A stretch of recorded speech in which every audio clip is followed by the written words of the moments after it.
Mesdames et messieurs, bonjour, bienvenue à cette nouvelle vidéo review d'impression 3D.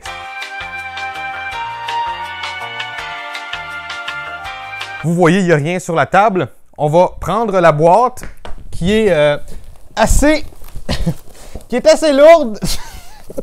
C'est assez difficile à lever. Parce que c'est absolument énorme. Désolé encore une fois pour la luminosité, j'ai un néon qui allume pas. Et désolé s'il y a plein de trucs en arrière, il y a beaucoup de choses qui se passent en ce moment. Et aussi, il y a une smartwatch juste là qui est en train de charger parce que c'est mon prochain review, un review de smartwatch. Donc la smartwatch, ça devrait être la vidéo qui va sortir samedi. Et si ça peut vous donner hâte, je suis à peu près certain que ça va devenir la montre que je vais porter à mon poignet tous les jours. Elle est vraiment, vraiment bonne. Bref, aujourd'hui, on fait le review d'une imprimante 3D, ma plus grosse imprimante 3D, aussi mon imprimante 3D qui vaut le plus cher. On parle d'une imprimante 3D qui coûte à peu près 1000 $. Et cette imprimante, elle est assez spéciale pour moi parce que la première fois que j'ai vu une vidéo de cette imprimante, moi, je possédais encore aucune imprimante 3D, puis c'était encore un peu de l'inconnu pour moi. Je savais pas trop comment ça fonctionnait. Puis, j'avais envie de faire un review de cette imprimante-là. Je m'étais essayé, j'avais envoyé un email à Tevo pour savoir si je pouvais avoir une imprimante gratuite, on sait jamais. Puis, j'avais jamais eu de réponse. Puis aujourd'hui, la voici. GearBest m'a envoyé la Tevo Little Monster. Encore une fois, on fête la grande promotion GearBest du mois de novembre. Je vous rappelle que je fais tirer une imprimante 3D Creality CR10. Lien dans la description pour aller voir la vidéo pour le concours et pour aller voir la promo GearBest en ce moment. Qu'est-ce qui se passe? Parce que c'est une grande promo. Beaucoup de rabais sur beaucoup de produits. Et bien sûr, si à la fin de la vidéo, vous décidez que vous voulez vous procurer la Tevo Little Monster, il va y avoir un lien dans la description. Si vous utilisez ce lien, ça m'aide à produire du contenu pour cette chaîne YouTube et à la garder en vie. Donc, merci beaucoup. Premièrement, on a un mode d'emploi, grand mode d'emploi, là, c'est grand format quand même. Puis, c'est tout écrit en couleur, c'est super bien. Donc, là-dedans, ça nous explique comment tout monter l'imprimante. Il y a quand même beaucoup de choses à assembler. J'ai l'impression que ça va peut-être prendre 1 heure ou 2. J'ai plus l'impression que ça va prendre 2 heures. Je vous en reparle plus tard quand ça va être assemblé.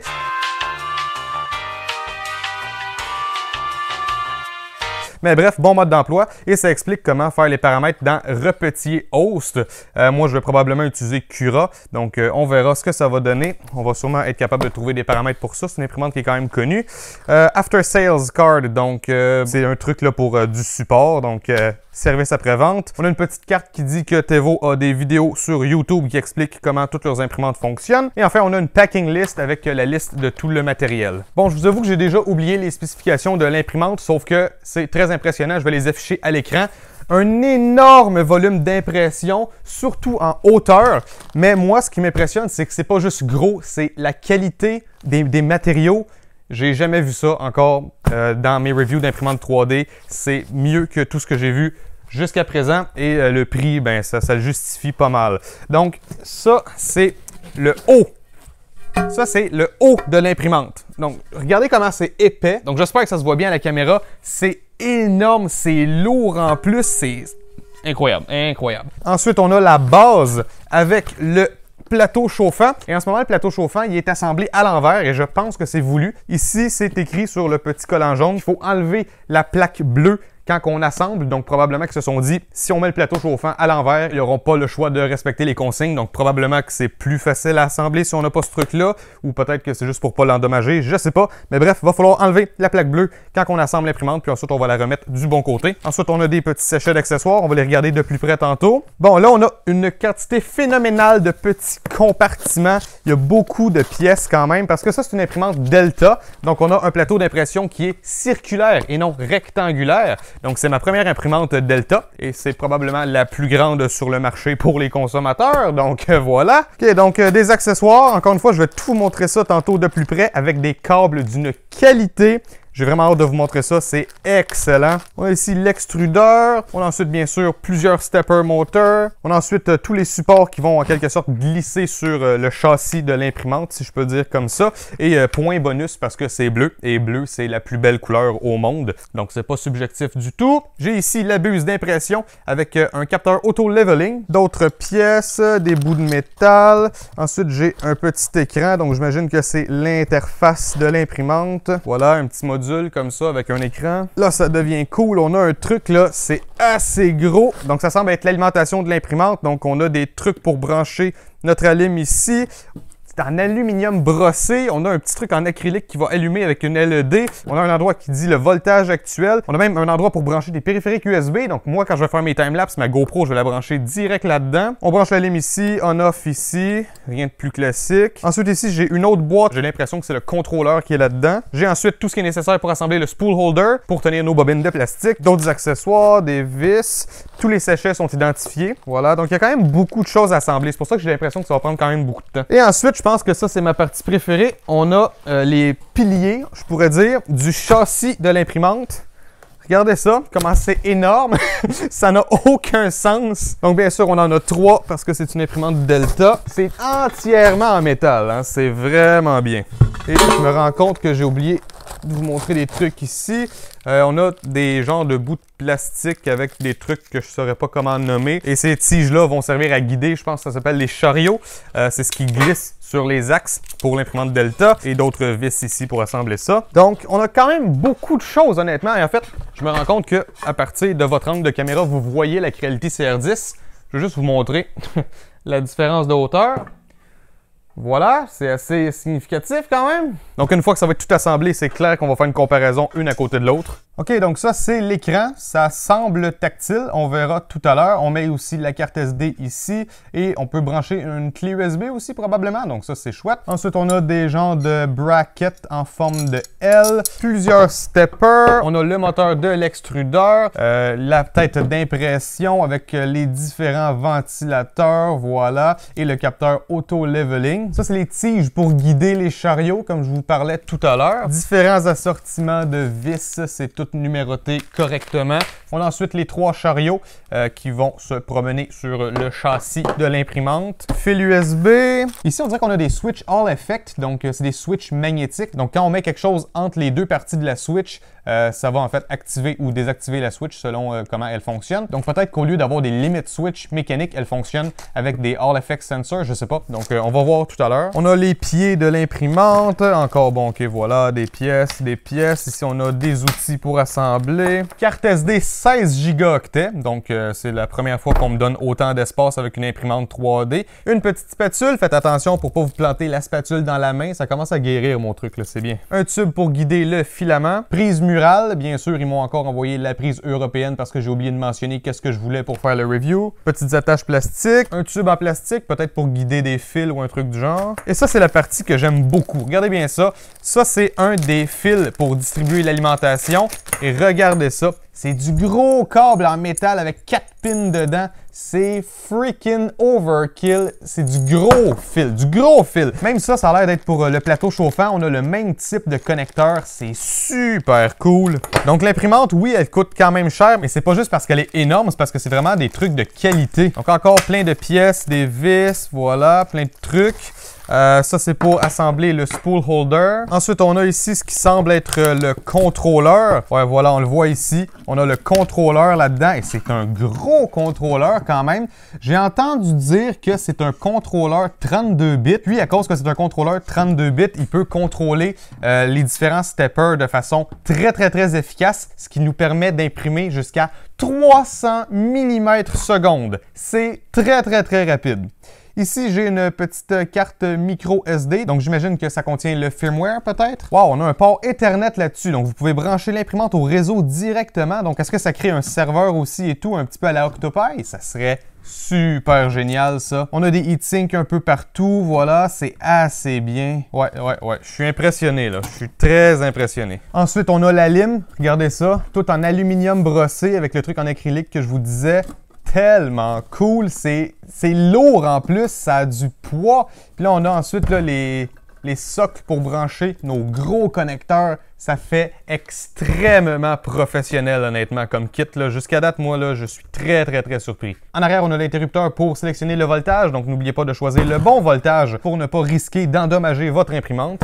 Et enfin, on a la base avec le plateau chauffant, voilà. Donc ça, je vous l'avais déjà montré tout à l'heure, et ensuite on a la partie qui va sur le dessus, et ensuite on a bien sûr la papeterie comme je vous l'ai dit tout à l'heure encore une fois. Donc, moi je vais aller assembler ça, je vais pas filmer l'assemblage parce que honnêtement ça a l'air d'être super bien expliqué. Puis une fois que c'est assemblé, je vous reviens là-dessus, je vous donne mon opinion. Ah! Ça fait 3 jours que je travaille sur cette vidéo et je me suis rendu compte qu'en fait, cette vidéo-là, ça peut pas être un review.